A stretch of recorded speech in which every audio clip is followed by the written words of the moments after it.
Hello friends, welcome you all. आज हम vision IAS के 27 अप्रैल वाले डेली करंट अफेयर्स डिस्कस करेंगे।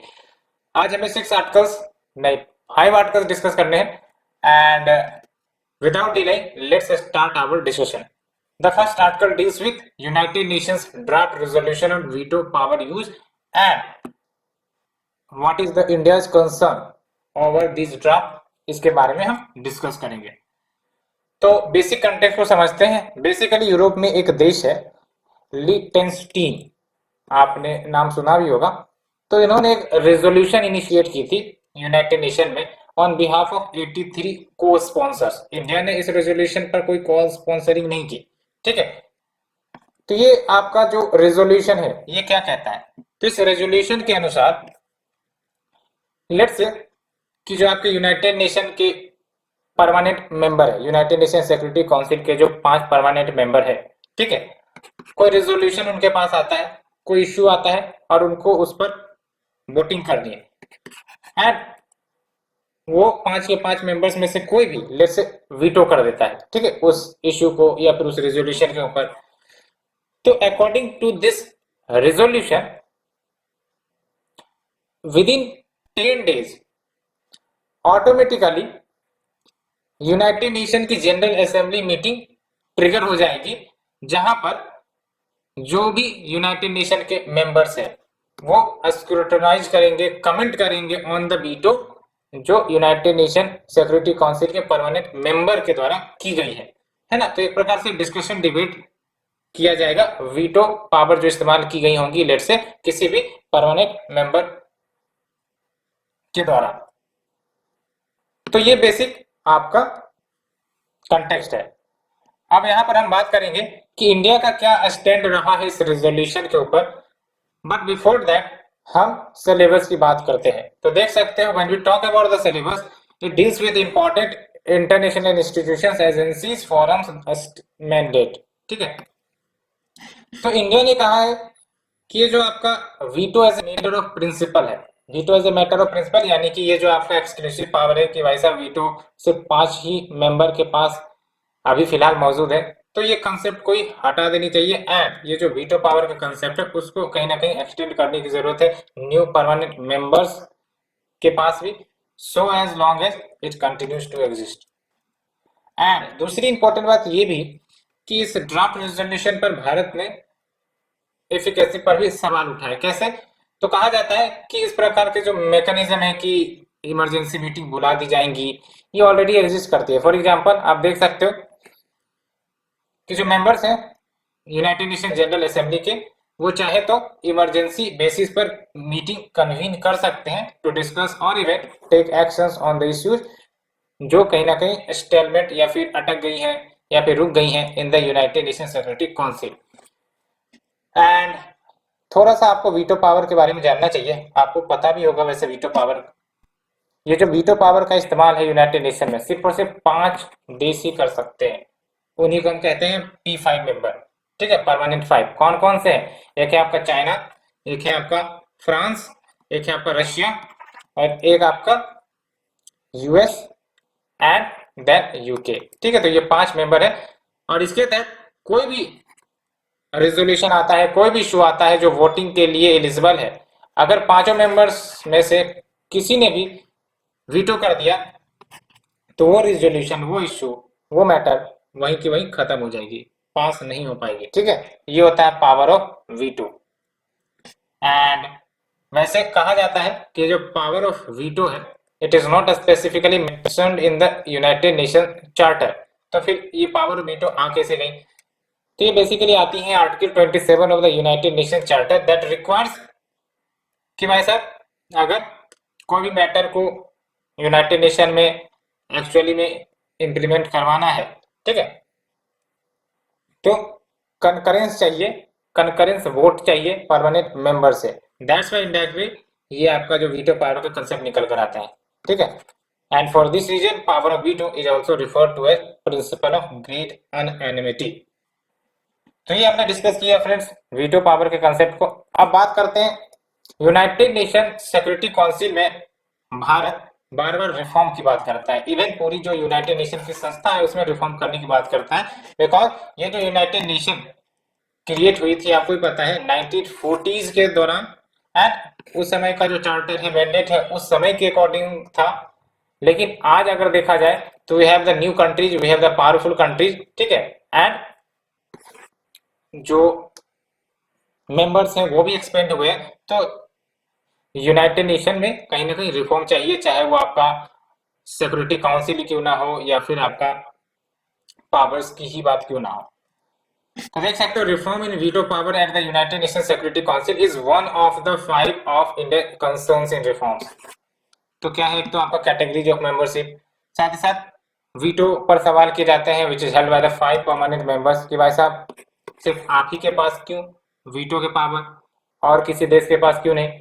साथ ही साथ रीजनल रिप्रेजेंटेशन की बात कही जाती है, एंड ये भी कही जाती है कि रिफॉर्म हमें जोड़ने की इसलिए भी जरूरत है बिकॉज जो काउंसिल की साइज है वो इनलार्ज हो गई है, वर्किंग मेथड्स भी कहीं ना कहीं चेंज करने की जरूरत है along with security council general assembly relationship. तो ये सब कुछ रिफॉर्म्स की बातें निकल कर आती है। सो फ्रेंड्स, हमने आर्टिकल 1 डिस्कस किया। Let's move to the article number 2, rethink sand use, move to a circular economy, United Nation environment programme. तो आपको पता है कि जो सैंड है वो काफी इंपॉर्टेंट मिनरल है, बिकॉज सैंड का वेरियस इस्तेमाल होता है not only for the economic purposes but for the conservation of biodiversity, but for the habitation as well as purification। बहुत सारी चीजों के लिए सैंड का इस्तेमाल होता है, ठीक है। तो दैट्स वाई ये जो सैंड यूज है इसका प्रॉपर एंड सस्टेनेबल यूज हो, ना कि इसका ओवर एक्सप्लॉयटेशन हो। पहली बात तो यही ध्यान में रखनी है, ठीक है। तो यही सब बातें इस रिपोर्ट में की गई हैं। We will discuss one by one, but let's move to the syllabus first. When we talk about the syllabus, आप देख सकते हो Indian economy and issues related to the planning, mobilisation of resources, और यहाँ पर जो आपका टॉपिक है वो है आपका सैंड मिनरल्स। तो ये जो रिपोर्ट है इसका टाइटल आप देख सकते हो, sand and sustainability 10 strategic recommendations to avoid a crisis by UNEP. ये रिलीज हुई है अभी हाल फिलहाल में, और इसका मेन एम क्या है कि अवेयरनेस जनरेट करना around the world on the sand extraction and their use and जो रिलेटेड इंपैक्ट्स इसके कारण हो सकते हैं। साथ ही साथ जो पॉलिसी मेकर्स हैं उनसे भी ये अर्ज की जाती है कि आप एक बेटर पॉलिसी लेकर आओ सैंड एक्सट्रैक्शन के ऊपर, जो सैंड की सस्टेनेबिलिटी को ध्यान में रखी जाए, एंड साथ ही साथ common goals across the sector set किए जाए जो हेल्प करेगा to achieve just and responsible sand governance. ये कीवर्ड आप याद रखना, जस्ट एंड रेस्पॉन्सिबल गवर्नेंस, और बीच में कुछ भी अगर मैटर आती है तो आप वहां पर चिपका सकते हो, ठीक है।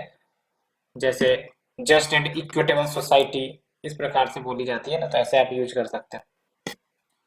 की हाइलाइट्स क्या है इस रिपोर्ट के, तो देख सकते हो। पहली बात तो ये कि सैंड का मैंने आपको बताया मल्टीपल रोल होता है, चाहे वो इकोसिस्टम सर्विसेज को प्रोवाइड करने में, बायोडायवर्सिटी को मेंटेन करने में। आप समझो कि जो रिवर्स होती हैं, रिवर्स में जो सैंड्स होते हैं, है ना, उसमें कितने सारे माइक्रो ऑर्गेनिज्म एंड जो आपके स्पीसीज मौजूद होते हैं जो कहीं ना कहीं उस बायोडायवर्सिटी को ड्राइव करती है ना, रिवर को हेल्दी बनाकर रखती है।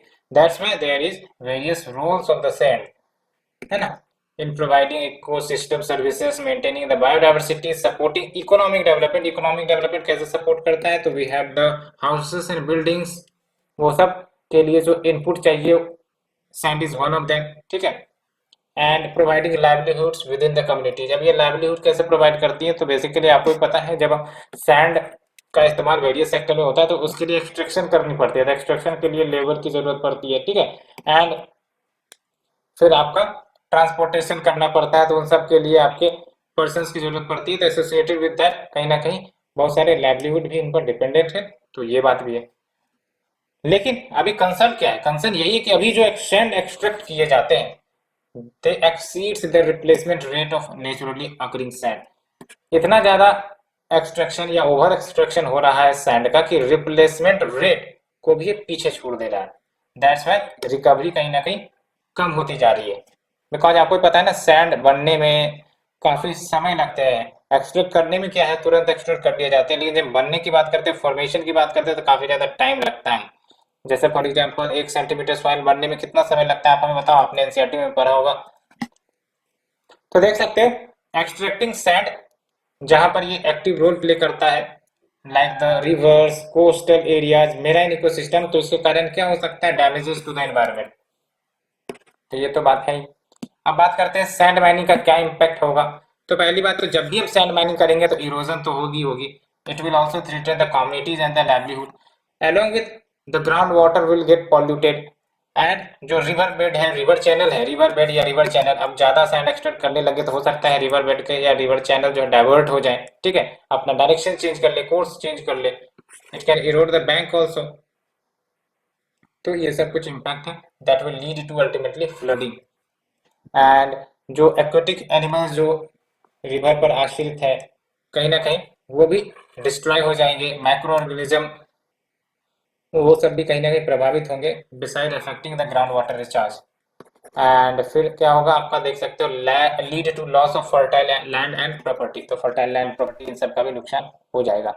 एंड इसको अच्छे से याद रखना है, इस पर क्वेश्चन भी आया। भारत में सैंड जो है वो आपका माइनर मिनरल है। दो प्रकार की मिनरल कैटेगराइजेशन की गई है, माइनर मिनरल और मेजर मिनरल। जो मेजर मिनरल की जिम्मेदारी है, ठीक है, वो सेंट्रल गवर्नमेंट के अधीन है, ठीक है। और ये जो कैटेगराइजेशन सब है वो आपका mines minerals and development and regulation act 1957 के तहत है। और देख सकते हो 1957 act empowered the state governments कि वो रूल्स बना सकती है to prevent the illegal mining of this sands as well as transportation storage of minerals. तो इन सब के लिए रूल्स रेगुलेशन बना सकती है, ठीक है।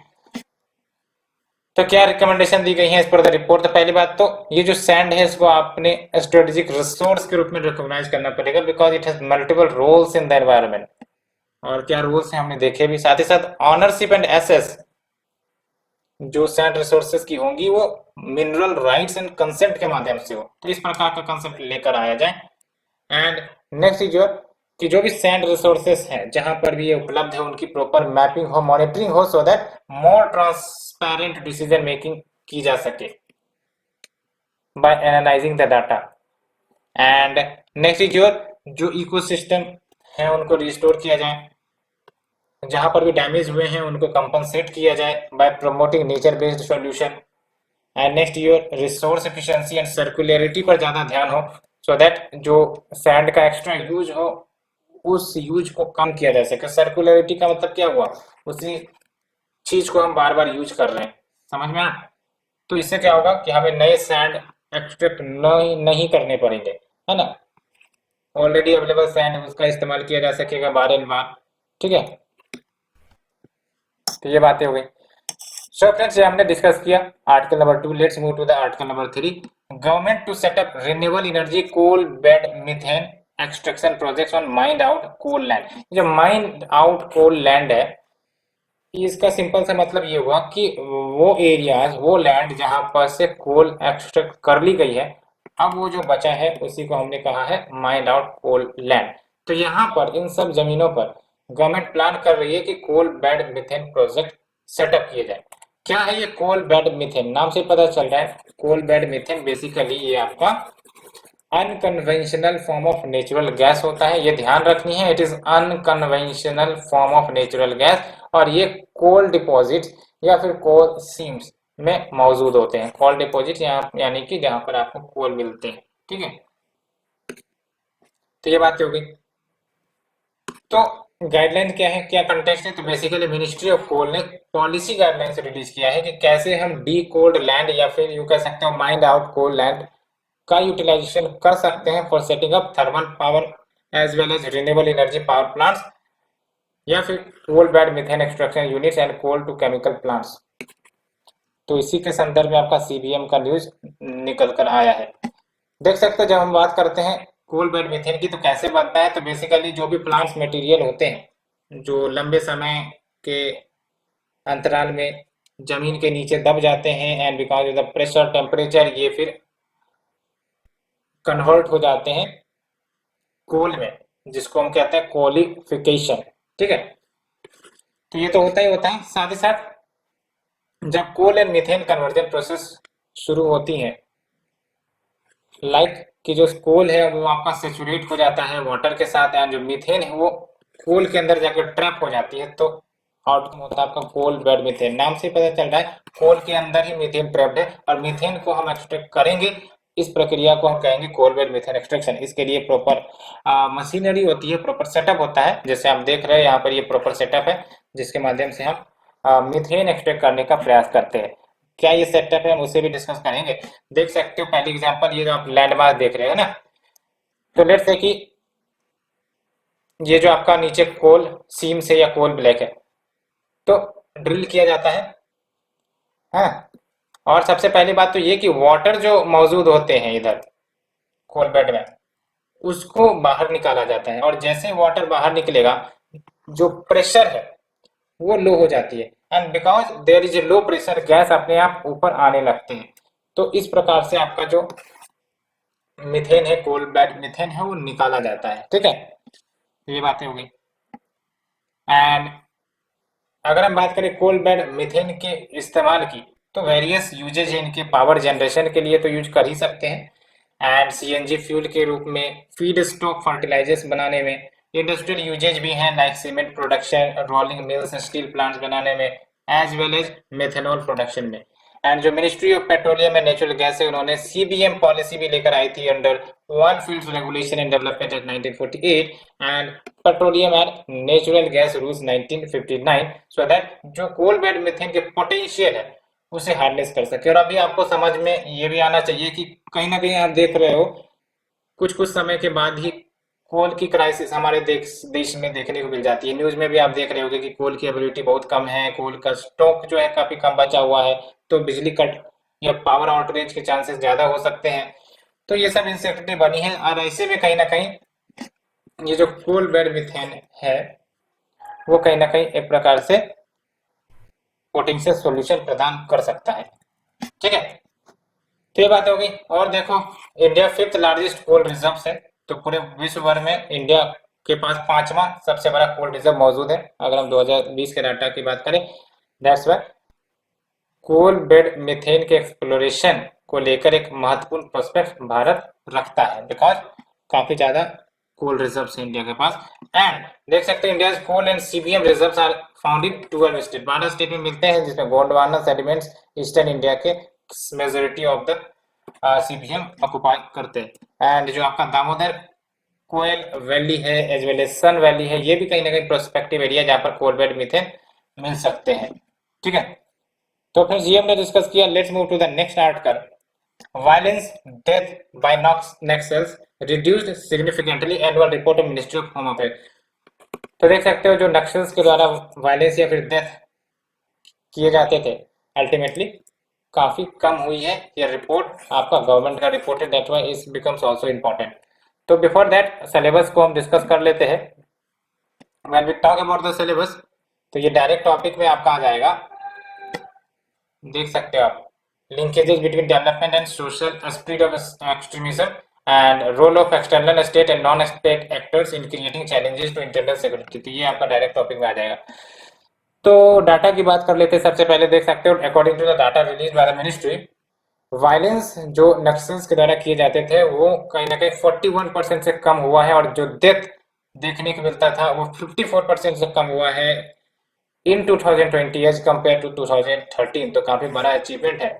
ठीक है, और आप देख सकते हो एरिया जहां पर इस प्रकार के इंसिडेंट्स देखने को मिलते हैं जस्ट 30 डिस्ट्रिक्ट में श्रिंक हो गए हैं। और ये जो 30 डिस्ट्रिक्ट है ये बेसिकली टोटल 88% ऑफ जो भी मोस्ट वायलेंस की घटनाएं देखने को मिलती है वो इन्हीं 30 डिस्ट्रिक्ट में रिस्ट्रिक्ट हो गई। तो काफी अच्छी अचीवमेंट है। और आप देख सकते हो जो आपके सीपीआईएम है यानी communist party of India Maoist, ये कहीं ना कहीं मोस्ट पोटेंट रहे हैं among the various left wing extremism outfits in the country. And सबसे पहली बात तो ये कि नक्सलिज्म क्या है। तो नक्सलिज्म को समझने के लिए एक एग्जांपल समझो। लेट्स से कि एक कंट्री है या फिर ठीक है एक देश है, अब उनकी मेजोरिटी ऑफ एरिया में लेट्स से कि खूब डेवलपमेंट हुई है, काफी सारा डेवलपमेंट, हेल्थ, एजुकेशन, सब कुछ है, सब कुछ मिल रहा है। लेकिन ये जो एरिया है यहाँ पर आपका कुछ भी नहीं मिल रहा, ना बेटर एजुकेशन है, ना हेल्थ फैसिलिटीज है, ठीक है, ना एम्प्लॉयमेंट है। तो ऐसे में क्या होगे, यहाँ के लोग बेसिकली गवर्नमेंट से गुस्सा हो जाएंगे कि आपने हर जगह पर सुविधाएं सुख सुविधाएं दी हैं लेकिन हमारे जगहों पर आपने सुविधाएं नहीं दी है। तो ये कहीं ना कहीं गवर्नमेंट से खफा हो जाएंगे, नाराज हो जाएंगे, एंड इवन रिवेल भी कर सकते हैं। तो रिवेल क्यों कर रहे हैं, बिकॉज कि इनको डेवलपमेंट का जो बेनिफिट है वो नहीं मिल पाया है, इसलिए वो दिखाने के लिए कि हमें भी कहीं ना कहीं डेवलपमेंट चाहिए, सुविधाएं चाहिए, आप हमारी आवाज सुनो। इसीलिए कहीं ना कहीं ये रिवेलियन का सहारा लेते हैं। तो देख सकते हो Naxalism originated as a rebellion against lack of development and poverty, जो वहां पर देखने को मिल सकती है in the rural parts of the eastern India. तो यहाँ पर तो मैंने इंडिया का कंपेरिजन में डेफिनेशन दिया है, ठीक है। तो जो टर्म है नक्सल, ये आपका कहाँ से निकल कर आता है? It comes from A village called Naxalbari, जो कि आपका वेस्ट बंगाल में, वहां से ये टर्म निकल कर आता है और यहीं से ये मूवमेंट शुरू भी हुई थी, ठीक है। नक्सल्स को कहीं ना कहीं फार लेफ्ट रेडिकल कम्युनिस्ट के रूप में कंसिडर किया जाता है, जो माओइस्ट के पॉलिटिकल आइडियोलॉजी पर वर्क करती है, जो साफ साफ कहता है कि कैप्चर कर लो स्टेट पावर को, चाहे वो आपका आर्म्ड इंसर्जेंसी के माध्यम से हो, मास मोबिलाइजेशन के माध्यम से हो, या फिर स्ट्रेटेजिक अलायंसेस से क्यों ना हो, ठीक है। And they are the Samadhan concept वो लॉन्च की गई थी 2017 में by the ministry of home affairs to control the Naxalism. तो ये हमने नक्सलिज्म के बेसिक के बारे में बात किया। और फिर आप देख सकते हो आखिरकार कारण क्या है ओवरऑल इम्प्रूवमेंट का, कि आखिरकार इतनी ज्यादा कम कैसे हो गई है डेथ एज वेल एज जो आपका वायलेंस है। तो पहली बात तो ये कि जो हमारी सिक्योरिटी फोर्सेस है उनकी जो प्रेजेंस है एंड जो उनकी कैपेसिटी है दोनों बढ़ी है across the left wing extremist affected states, as well as better operational strategy to deal with these and better monitoring of developmental schemes जो चलाए जाते हैं इन अफेक्टेड एरियाज में। तब यहाँ पर आप देख लो गवर्नमेंट का जो मल्टी प्रोलोंग्ड अप्रोच है to deal with the Naxalism. तो एक तो ये है कि भाई साहब सिक्योरिटी मेजर्स लो, है ना, सिक्योरिटी फोर्सेस तैनात करो, एक्शन लो। एक है आपका परसेप्शन को मैनेज करो, परसेप्शन चेंज करने का प्रयास करो, गवर्नमेंट पॉलिसी लेकर आओ, चाहे एजुकेशन हेल्थ कुछ भी जो डिमांड की जा रही हो, जो उनके डेवलपमेंट के लिए काम आए। And we have the developmental measures and also ensuring the rights and entitlements of the local community, ये सब बातें। अब यहाँ पर देख सकते हो हमारे पास स्टेट है, हमारे पास सेंटर है, तो स्टेट में अपने रोल प्ले कर रही होगी और सेंटर भी कहीं ना कहीं अपने रोल प्ले कर रही होंगी। तो lead role by the states की बात करें तो क्या क्या वो रोल प्ले कर रहे हैं, गवर्नेंस इंप्रूव करने का प्रयास कर रहे हैं, सिक्योरिटी फोर्सेस के द्वारा ऑपरेशंस भी चलाए जाते हैं, साथ ही साथ जो भी डेवलपमेंटल स्कीम्स है उसका स्पीडी इंप्लीमेंटेशन करवाया जाता है इन एरियाज में। And way the role of MHA, तो देख सकते हो coordination monitoring assistant to the various state government दिए जाते हैं। एंड साथ ही साथ फॉर एग्जांपल जरूरत पड़ने पर CAPF central arm police forces security भी प्रोवाइड की जाती हैं। एंड इंटेलिजेंस जानकारियां शेयर करी जा सकती हैं, इंपॉर्टेंट डेवलपमेंटल इंटरवेंशन भी किए जा सकते हैं। तो ये फ्रेंड्स हमने टोटल डिस्कस किया। Let's move to the last article. Increase in disaster lead to spike in international homicides of women. देख लो डिजास्टर जैसे जैसे बढ़ रही हैं, ठीक है, उसके कारण कहीं ना कहीं जो सोशल इम्पैक्ट है खासकर महिलाओं के ऊपर वो भी देखने को मिल रहा है। तो क्या इम्पैक्ट देखने को मिल रहा है उसे हम डिस्कस करेंगे, बट सिलेबस देखते हैं। तो article number 5 will deal with disaster. Disaster management है लेकिन यहाँ पर आप वुमेन से जोड़ सकते हो कॉन्टेक्स्ट को, ठीक है। तो यूनाइटेड नेशन ने रिलीज किया है global assessment report on disaster risk reduction 2022। आप बोल that risk transforming governance for a resilient future. तो ये टोटल आपका टाइटल है, ठीक है। एंड ये बेसिकली जो एनालिसिस तैयार करता है वो एक्चुअली जो यूनाइटेड नेशन की मैंडेटेड एसडीजी डाटा जो उन्होंने कलेक्ट कर रखी है, ठीक है, उसके आधार पर ये तैयार करते हैं। क्या सोशल इम्पैक्ट है हो सकता है डिजास्टर का जो इस रिपोर्ट ने दिखाया? तो पहली बात तो ये कि जो डिस्प्लेसमेंट है, माइग्रेशन है because of the disaster, let's say कि आपका क्लाइमेट चेंज, ये भी तो डिजास्टर ही है। अब उसके कारण फ्लडिंग खूब आ रही है एरियाज में, तो इसके कारण क्या होगा? फोर्स्ड डिस्प्लेसमेंट एंड माइग्रेशन होगा due to this floods, due to the ex cyclones in the west Bengal and Odisha region. And ultimately जो व्यक्ति हैं या पीपल है वो ट्रैफिकिंग के ज्यादा शिकार हो रहे हैं बिकॉज ऑफ दी। एंड फिर देख सकते हैं आप monitoring during the covid pandemic highlighted the shadow pandemic. Shadow pandemic मतलब जानते हो क्या होता है? शैडो पैंडेमिक मतलब एक तरफ तो चलो पैंडेमिक चल रहा है, दूसरी तरफ शैडो पैंडेमिक यानी कि जो डोमेस्टिक वायलेंस है महिलाओं के खिलाफ वो बढ़ रहे हैं, इसको हम कहते हैं शैडो पैंडेमिक, है ना। तो शैडो पैंडेमिक सिंपली आपको याद रखना है जेंडर बेस्ड वायलेंस, ठीक है। And violence against women and girls वो भी बढ़ रही है in the aftermath of the disaster and at the extreme end of the scale. And disaster risk reduction की अगर हम बात करें तो ये इसका क्या काम है? इसका काम नाम से ही पता चल रहा है, टू रिड्यूस द डैमेज, है ना। Disaster risk reduction does not mean कि आपका डिजास्टर नहीं आएंगे, बट डैमेज को कम किया जा सकता है जो काउज होती है नेचुरल हैजार्ड्स के द्वारा, चाहे वो अर्थक्वेक हो, फ्लड्स हो, ड्राउट हो, साइक्लोन्स हो, या फिर अदर डिजास्टर क्यों ना हो, वाया एथिक ऑफ प्रिवेंशन या फिर बाय प्रिवेंटिव मेजर्स। एंड अगर हम बात करें stages of disaster management cycle, तो एक तो प्रिवेंशन होता है कि भाई साहब आने ही ना दो, अगर आ गई तो फिर मिटिगेट करो, प्रिपेयर्डनेस रहो, रिस्पॉन्स करो, रिकवरी करो, ये सब कुछ कंपोनेंट है ना, prevention, mitigation, preparedness, response, recovery. अब इनिशिएटिव्स क्या लिए गए to reduce the disaster impact, तो पहली बात तो यहाँ पे institution called national disaster management authority of India, इसके बारे में आपने पढ़ा भी होगा। And we have the world bank aided Tamil Nadu and Puducherry coastal disaster risk reduction project and India signatory भी है to the Sendai framework of for disaster risk reduction. ये जरूर याद रखिए, Sendai framework deals with the disaster risk reduction. And जो united nation office है for disaster risk reduction, ये disaster को डिफाइन करता है कैसे, तो disaster as a serious disruption of functioning of community और सोसाइटी, कोई कम्युनिटी या सोसाइटी जिनकी जो फंक्शनिंग है वो कहीं ना कहीं प्रभावित हुई है एट एनी स्केल। एंड कारण क्या हो सकता है, due to the hazardous events along with exposure, vulnerability, capacity leading to human, material, economic and environmental losses and impacts। तो ये डेफिनेशन है, आप देख सकते हो। तो फ्रेंड्स ये हमने 5 के 5 आर्टिकल डिस्कस किए। Let's move. एक रेजिना डायलॉग जो ऑर्गेनाइज की थी, इसको आप देख लो। तो ये बेसिकली जो रेजिना डायलॉग है ना, ये मल्टीलेटरल कॉन्फ्रेंस है, बहुत सारे देश इसमें शामिल होते हैं और इनका बेसिक ऑब्जेक्टिव ये था कि जो मोस्ट चैलेंजिंग इश्यूज जो प्रिवेल कर रही हैं ग्लोबल कम्युनिटी में, तो इसको एड्रेस किया जा सके। और ये एनुअली होता है न्यू दिल्ली में 2016 से ही। एंड ये जो नाम रेजिना डायलॉग देखते हैं, it is actually because of the Raisina hill, जो आपका सीट भी है इंडियन गवर्नमेंट का दिल्ली में, ठीक है। एंड इसको होस्ट किया जाता है ऑब्जर्वर रिसर्च फाउंडेशन के द्वारा, ये नीति आयोग के द्वारा नहीं, ऑब्जर्वर रिसर्च फाउंडेशन के द्वारा, जो कि एक इंडिपेंडेंट थिंक टैंक है इन कोलैबोरेशन विद MEA यानी कि ministry of external affair. And ये कहीं ना कहीं इंडिया का जो flagship conference on Jio politics and Jio economics है, उसके रूप में भी देखने को मिल रहा है, बिकॉज इसमें बहुत सारे देश शामिल होते हैं, तो जाहिर सी बात है various talks and information exchange होती है। एंड आप देख सकते हैं brings together global leaders in terms of policy, business, media, civil society, defence, foreign policy, तो ये सब डाइवर्स सेक्टर्स पर कोऑपरेशन देखने को मिलता है। सो फ्रेंड्स ये हमने डिस्कस किया all the 6 article, hope you understood. अगर आपको अच्छी लग रही है तो आप सब्सक्राइब कर सकते हो। Thank you friend, thank you very much for today discussion.